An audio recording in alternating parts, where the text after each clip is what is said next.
Hello दोस्तों, कैसे हैं आप सभी। आई होप कि आप लोग अच्छे होंगे और अपने अपने स्टडी में लगे होंगे। तो यदि आप भी क्लास 11th का 17 मार्च को फिजिक्स का एनुअल यानी वार्षिक परीक्षा देने वाले हैं, तो अभी की इस क्लास में 17 मार्च वार्षिक परीक्षा के लिए फिजिक्स के हम लोग वैसे क्वेश्चन पेपर देखेंगे जो आपके वार्षिक यानी फाइनल परीक्षा में पूछा जाएगा। तो आप लोग इस क्लास को पूरा वॉच कीजिएगा। 17 मार्च को फिजिक्स का एनुअल यानी वार्षिक परीक्षा होने वाला है क्लास 11th के लिए। यहाँ पर देख सकते हो क्लास 11th एनुअल एग्जामिनेशन 2025 वार्षिक परीक्षा 2025। ये 17 मार्च परीक्षा के लिए फिजिक्स का क्वेश्चन पेपर है और फिजिक्स का विषय कोड यही रहेगा 117। फिजिक्स का विषय कोड 117 रहेगा और फिजिक्स का एग्जाम टोटल 70 नंबर का होगा, क्योंकि 30 नंबर का प्रैक्टिकल का एग्जाम होता है और समय 3 घंटा 15 मिनट का मिलेगा। सबसे पहले सेक्शन ए मिलेगा खंड अ, जिसमें आपसे ऑब्जेक्टिव टाइप क्वेश्चन पूछा जाएगा 1 से लेकर 70 तक, जिनमें से किन्हीं 35 प्रश्नों के उत्तर देना है एग्जाम में। ये एनुअल एग्जाम है यानी फाइनल एग्जाम है, तो इसमें क्वेश्चन पूरा सिलेबस से यानी पूरा चैप्टर से क्वेश्चन पूछा जाएगा। इस क्लास में हम लोग टोटल 70 क्वेश्चन देखेंगे, तो आप लोग इस क्लास को पूरा वॉच कीजिएगा। आइए पहला नंबर क्वेश्चन देखते हैं। फर्स्ट क्वेश्चन यहाँ पर पूछा गया है कि यदि vector A dot vector B बराबर 0, तो mod vector A cross vector B बराबर क्या होगा। यहाँ पर vector A cross vector B का मॉड बराबर क्या होगा, तो बिल्कुल राइट आंसर इसका आ जाएगा 0 यानी 0। ऑप्शन नंबर ए बिल्कुल राइट आंसर होगा। क्वेश्चन नंबर 2 पूछा गया है कि दाब प्रवणता का विमेय सूत्र कौन है। विमेय सूत्र पूछा गया है, तो इसका जो राइट आंसर हो जाएगा MLT इनवर्स हो जाएगा। ऑप्शन नंबर डी में दिया गया है। ऑप्शन नंबर डी बिल्कुल राइट आंसर होगा। क्वेश्चन नंबर 3 देखिए पूछा गया है कि 1/√म्यू नॉट ऑप्शन का बीमा निम्नलिखित में किस गति के बीमा के बराबर होता है। तो राइट आंसर क्या हो जाएगा इसका। क्वेश्चन नंबर 3 का जो राइट आंसर हो जाएगा यहाँ पर ऑप्शन नंबर ए हो जाएगा, वेग हो जाएगा। क्वेश्चन नंबर 4 पूछा गया है कि निम्नलिखित में किस राशि का SI मात्रक किलोमीटर स्क्वायर और यहाँ पर A inverse two S inverse 3 लिखा जा सकता है। तो बिल्कुल राइट आंसर हो जाएगा ऑप्शन नंबर बी प्रेरकत्व। क्वेश्चन नंबर 5 पूछा गया है कि एक पिंड के विस्थापन का समीकरण दिया गया है, द्वारा दी गई है पिंड का त्वरण क्या होगा। पिंड का त्वरण पूछा गया है, तो ये हो जाएगा 2B। ऑप्शन नंबर बी बिल्कुल राइट आंसर होगा। क्वेश्चन नंबर 6 पूछा गया है कि अगर किसी कण का विस्थापन समय ग्राफ y बराबर यहाँ पर mx प्लस c द्वारा निरूपित किया जाता है, तो कण गतिशील है। तो बिल्कुल राइट आंसर हो जाएगा ऑप्शन नंबर बी नियत वेग से। क्वेश्चन नंबर 7 पूछा गया है कि सदिश दिया गया है आई कैफ प्लस जे कैफ द्वारा एक्स अक्ष के साथ बना कोण कितना डिग्री का होगा। तो बिल्कुल राइट आंसर हो जाएगा क्वेश्चन नंबर 7 का ऑप्शन नंबर बी यानी 45 डिग्री का। क्वेश्चन नंबर 8 पूछा गया है कि सदिश दिया गया है वेक्टर एफ बराबर वेक्टर यहाँ पर 4i Kaif minus 3j Kaif के लंबवत दूसरा सदिश क्या होगा। तो राइट आंसर हो जाएगा इसका दूसरा सदिश पूछा गया है, तो बिल्कुल राइट आंसर हो जाएगा यहाँ पर ऑप्शन नंबर ए यानी 4i plus 3j। Question number 9 पूछा गया है यहाँ पर अगर vector A cross vector B बराबर 0 तथा vector B cross vector C बराबर 0, तब vector A cross vector C का मान क्या होगा। तो बिल्कुल राइट आंसर इसका वैल्यू 0 वेक्टर आ जाएगा। Option number A right answer. यहाँ पर ये जब दोनों बराबर यानी बराबर में 0 है, तो vector A cross vector C का भी वैल्यू 0 होगा। क्वेश्चन नंबर 10 पूछा गया है कि r त्रिज्या वाले वृत्तीय पथ पर समान चाल भी से एक कण गतिमान है, आधा वृत्त तय करने में लगे समय में कण का औसत त्वरण क्या होगा। तो बिल्कुल राइट आंसर हो जाएगा 2v² हो जाएगा option number B. Question number 11 पूछा गया है कि गुरुत्व के अधीन मुक्त रूप से गिरती हुई वस्तु का एक समान क्या होता है। तो राइट आंसर हो जाएगा त्वरण एक समान होता है। Option number D right answer. Question number 12 पूछा गया है कि वेग समय ग्राफ और समय अक्ष के बीच का क्षेत्रफल क्या होता है। तो राइट आंसर हो जाएगा तय की गई दूरी के बराबर। Option number B. Question number 13 पूछा गया है किसी पिंड पर समरूप बल लगाने पर कौन सी निम्नलिखित राशि स्थिर रहती है। तो इसका जो राइट आंसर हो जाएगा त्वरण स्थिर रहती है। Option number B right answer. Question number 14 पूछा गया है यदि अभिलंब अभिक्रिया दुगुना कर दिया जाए तो घर्षण गुणांक क्या हो जाएगा। तो ये समान रहेगा। Right answer C. Question number 15 पूछा गया है कि 1 किलोग्राम द्रव्यमान की वस्तु की गतिज ऊर्जा यहाँ पर दिया गया है, उसका वेग पूछा गया है। तो बिल्कुल राइट आंसर हो जाएगा ऑप्शन नंबर ए 0.0 0.45 ms। Right answer option number ए हो जाएगा। क्वेश्चन नंबर यहाँ पर ms इनवर्स हो जाएगा 0.45 ms इनवर्स। क्वेश्चन नंबर 16 पूछा गया कि m द्रव्यमान की वस्तु का रैखिक संवेग p है तो उसकी गतिज ऊर्जा क्या होगी। गतिज ऊर्जा पूछा गया है तो उसकी गतिज ऊर्जा हो जाएगा p²/2m, option number D. Question number 17 पूछा गया है कि द्रव्यमान m तथा गति v से चलता हुआ पिंड एक दीवार से लंबवत टकराता है तथा टक्कर के बाद उसी गति v से लौटता है, दीवारों दिया गया संवेग क्या होगा। तो राइट आंसर क्या हो जाएगा यहाँ पर क्वेश्चन नंबर 17 का ऑप्शन नंबर सी हो जाएगा 2mv। क्वेश्चन नंबर 18 पूछा गया है कि समान ताप पर दो बाल यहाँ पर टकराते हैं, संरक्षित भौतिक राशि है। तो राइट आंसर हो जाएगा ऑप्शन नंबर डी हो जाएगा संवेग। क्वेश्चन नंबर 19 नंबर क्वेश्चन पूछा गया है कि एक गोलाकार गेंद को 64 सेंटीमीटर ऊंचाई से गिराए जाने पर 36 सेंटीमीटर ऊंचाई तक उछलती है, टक्कर का प्रत्यस्थान गुणांक क्या होगा। प्रत्यस्थान गुणांक पूछा गया है तो बिल्कुल राइट आंसर हो जाएगा 3/4, option number B. Question number 20 पूछा गया है कि द्रव्यमान समान द्रव्यमान के दो कणों में से एक स्थिर है तथा दूसरे का त्वरण वेक्टर ए है, इसका निकाय के द्रव्यमान केंद्र का त्वरण क्या होगा। तो राइट आंसर हो जाएगा vector a/2, option number B.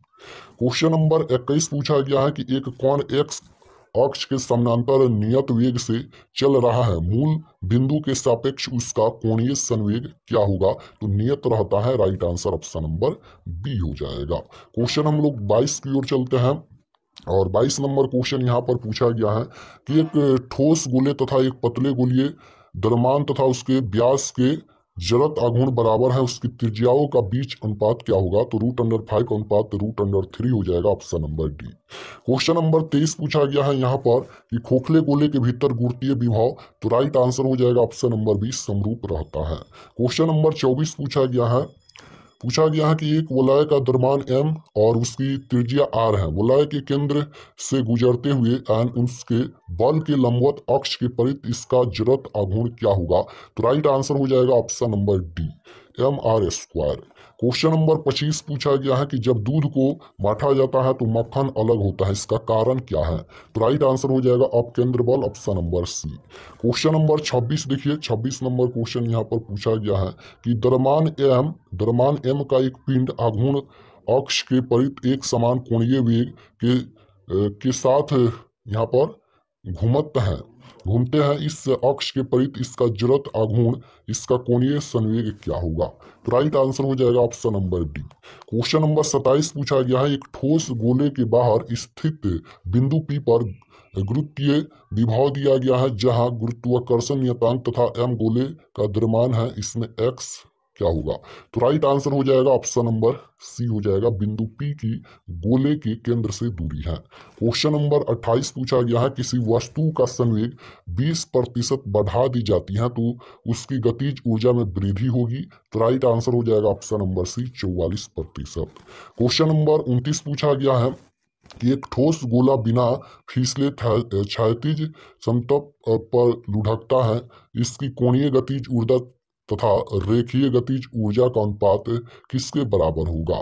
तो राइट आंसर हो जाएगा ऑप्शन नंबर ए, 2/5 के बराबर। क्वेश्चन नंबर 30 पूछा गया है पृथ्वी की त्रिज्या r तथा द्रव्यमान m है, गुरुत्वीय जनित त्वरण g तथा g का अनुपात बराबर होगा। तो राइट आंसर हो जाएगा ऑप्शन नंबर सी, m/r² के। क्वेश्चन नंबर 31 है यदि कृत्रिम उपग्रह पृथ्वी की परिक्रमा वृत्ताकार पथ के पलायन वेग के आधे वेग से करता है तो पृथ्वी की सतह से कृत्रिम उपग्रह की दूरी बराबर होगी। तो राइट आंसर हो जाएगा ऑप्शन नंबर डी हो जाएगा 2r के। क्वेश्चन नंबर 32 नंबर क्वेश्चन यहाँ पर पूछा गया है कि पृथ्वी के किसी उपग्रह की कक्षीय त्रिज्या दिया गया है, तो उपग्रह की कक्षीय त्रिज्या की 4 गुनी है, तो पृथ्वी के उस उपग्रह का काल बराबर क्या होगा। तो इसका जो राइट आंसर हो जाएगा 32 नंबर का ऑप्शन नंबर ए हो जाएगा 8 दिन। क्वेश्चन नंबर 35 देखिए पूछा गया है कि यदि पृथ्वी अपने अक्ष पर पश्चिम से पूरब के बजाय पूरब से पश्चिम की ओर घूमते कर दे तो जी का मान विषुवत रेखा पर क्या होगा। तो राइट आंसर हो जाएगा पूर्वत रहेगा। क्वेश्चन नंबर 34 देखिए इसका विमीय सूत्र पूछा गया है, तो 34 का राइट आंसर हो जाएगा ml inverse t inverse 2, option number B. Question number 35 है ताप में वृद्धि से प्रत्यास्थ गुण क्या होगा। तो राइट आंसर हो जाएगा ऑप्शन नंबर ए, घटते हैं। क्वेश्चन नंबर यहाँ पर 35 के बाद 5 क्वेश्चन छूट गया है। 40 नंबर क्वेश्चन देखिए, या फिर आगे कहीं मिलेगा तो हम बताएंगे, लेकिन आपको 35 का ही आंसर देना है। हम 70 तक क्वेश्चन बताएंगे। क्वेश्चन नंबर 40 है, सरल आवर्त गति में वस्तु के विस्थापन और त्वरण के बीच कलांतर होता है। तो राइट आंसर हो जाएगा ऑप्शन नंबर बी 90 डिग्री के। क्वेश्चन नंबर 41 पूछा गया है कि जब गोलक का झूलता गोलक अपनी संतुलन स्थिति को पार करता है तब उसकी ऊर्जा क्या होती है। तो राइट आंसर हो जाएगा शून्य होती है। क्वेश्चन नंबर 42 पूछा गया है, सरल गोलक का आवर्तकाल क्या होगा। तो राइट आंसर हो जाएगा ऑप्शन नंबर डी, ध्रुव से विषुवत रेखा पर अधिक होता है। 43 नंबर क्वेश्चन देखिए पूछा गया है, एक मात्रा स्प्रिंग निकाय एक कार में दोलन करता है। यदि कार क्षैतिज सड़क पर त्वरित गति से चलता है तो उसकी आवृत्ति क्या होगी। तो राइट आंसर हो जाएगा बढ़ेगी। क्वेश्चन नंबर 44 देखिए पूछा गया है कि पानी की एक बूंद का व्यास डी एन पृष्ठ तनाव टी है। बूंद के भीतर अधिक अधिक यहाँ पर क्या लिखा गया है, इसका मान क्या मान बराबर होगा। तो 44 का जो राइट आंसर हो जाएगा, इसका राइट आंसर हो जाएगा 2t/d, ऑप्शन नंबर बी हो जाएगा। क्वेश्चन नंबर 45 देखिए पूछा गया है कि 4 सेंटीमीटर त्रिज्या का पारे का गोला बनाने में किया गया कार्य बराबर होगा। तो इसका जो राइट आंसर हो जाएगा 45 नंबर का ऑप्शन नंबर सी हो जाएगा। 9.35 गुना 10⁻³ क्वेश्चन नंबर 46 देखिए पूछा गया है कि बर्नौली प्रमेय का सिद्धांत आधारित है। तो राइट आंसर हो जाएगा 46 नंबर का ऑप्शन नंबर सी हो जाएगा, ऊर्जा संरक्षण पर। क्वेश्चन नंबर 47 देखिए पूछा गया है, किसी द्रव में सीमांत वेग से गिरने वाले पिंड का त्वरण होता है। तो राइट आंसर हो जाएगा ऑप्शन नंबर डी हो जाएगा, जी से कम। क्वेश्चन नंबर 48 देखिए पूछा गया है, अगर r/2 तथा r त्रिज्या वाली दो छोटी गोलियां समान नियत वेग से द्रव में गतिशील हो तो उस पर लगने वाले श्यान बल का अनुपात क्या होगा। तो राइट आंसर हो जाएगा option number B 2:1। Question number 49 देखिए पूछा गया है कि सैनंता गुणांक की बीमा क्या होगा। तो राइट आंसर हो जाएगा ऑप्शन नंबर ए ml inverse T inverse. Question number 50 पूछा गया है कि संकीर्ण नलियों में द्रवों के प्रवाह के लिए रेनॉल्ड्स संख्या का मान लगभग बराबर होता है। तो राइट आंसर हो जाएगा ऑप्शन नंबर ए 1 से 10 के बीच। क्वेश्चन नंबर 51 नंबर क्वेश्चन यहाँ पर पूछा गया है कि केल्विन पैमाने पर एक पिंड का ताप तथा फारेनहाइट पैमाने पर एक्स गिराया जाता है, एक्स का मान क्या होगा। तो एक्स का वैल्यू पूछा गया है, इसका जो right answer option number B हो जाएगा। यहाँ पर ये 52 नंबर क्वेश्चन छोड़ दीजिए, क्योंकि ये क्या पूछा गया है, छोड़ दीजिए। 53 देखिए, दाब बढ़ाने पर बर्फ के गलनांक क्या होता है। तो दाब बढ़ाने पर बर्फ का जो गलनांक होगा वह घटता है। Right answer option number B हो जाएगा। क्वेश्चन नंबर 54 देखिए पूछा गया है, पानी के वाष्पन की विशिष्ट उस यहाँ पर गुप्त ऊष्मा का मान क्या होगा। तो राइट आंसर हो जाएगा क्वेश्चन नंबर 54 का ऑप्शन नंबर बी हो जाएगा। क्वेश्चन नंबर 55 है कि द्रव्य की अवस्था परिवर्तन के समय का ताप निर्भर करता है। तो राइट आंसर हो जाएगा ऑप्शन नंबर बी ताप पर, दाब पर। क्वेश्चन नंबर 56 है कि नियत परम ताप T पर किसी गैस के अणु का वर्ग माध्य मूल चाल अधिकतम होगा। तो राइट आंसर हो जाएगा ऑप्शन नंबर ए हाइड्रोजन। क्वेश्चन नंबर 57 है, नियत दाब पर किसी गैस के लिए दिए गए द्रव्यमान का आयतन। तो राइट आंसर हो जाएगा ऑप्शन नंबर बी हो जाएगा, परम ताप के समानुपाती होता है। क्वेश्चन नंबर 58 पूछा गया है, ऊष्मागतिकी के प्रथम नियम में निम्न में से क्या संरक्षित रहता है। तो राइट आंसर हो जाएगा ऑप्शन नंबर ए अणुओं की संख्या। क्वेश्चन नंबर 59 है, ऊष्मा हानि की दर वस्तु और परिवेश के ताप के अंदर के समानुपाती होती है। यह कथन किसका है। तो राइट आंसर हो जाएगा न्यूटन के शीतलन नियम का। क्वेश्चन नंबर 60 देखिए पूछा गया है, किसी चक्रीय प्रक्रम में किसी गैस की आंतरिक ऊर्जा। तो राइट आंसर हो जाएगा ऑप्शन नंबर ए बढ़ती है। क्वेश्चन नंबर 61 पूछा गया है कि प्लांक नियतांक का मान क्या होगा। तो राइट आंसर हो जाएगा option number B. Question number 62 पूछा गया है कि समतापीय अवस्था में ऊष्मागतिकी के प्रथम नियम का निरूपण होता है। तो राइट आंसर हो जाएगा ऑप्शन नंबर ए हो जाएगा, DQ बराबर DW। क्वेश्चन नंबर 63 पूछा गया है, ताप के बढ़ने से गैसीय माध्यम में ध्वनि की चाल क्या होती है। तो राइट आंसर हो जाएगा बढ़ती है। क्वेश्चन नंबर 64 पूछा गया है, विस्पन की उत्पत्ति के लिए ध्वनि तरंगों में निम्न में कौन सा कारण उत्तरदायी होता है। तो राइट आंसर हो जाएगा ऑप्शन नंबर सी व्यतिकरण। क्वेश्चन नंबर 65 है, खुले आर्गन पाइप में उत्पन्न तरंगे होती हैं। तो ये हो जाएगा अनुदैर्ध्य तथा अनुप्रस्थ दोनों। Right answer C. Question number 66 है कि किसी स्वर की तीव्रता का स्तर यदि 20 डेसिबल हो तो तीव्रता बराबर होगी। तो राइट आंसर हो जाएगा option number B correct answer. Question number 67 है तरंगदैर्घ्य लैम्ब्डा की अपगामी तरंग में दो निकटवर्ती निस्पंद के बीच की दूरी।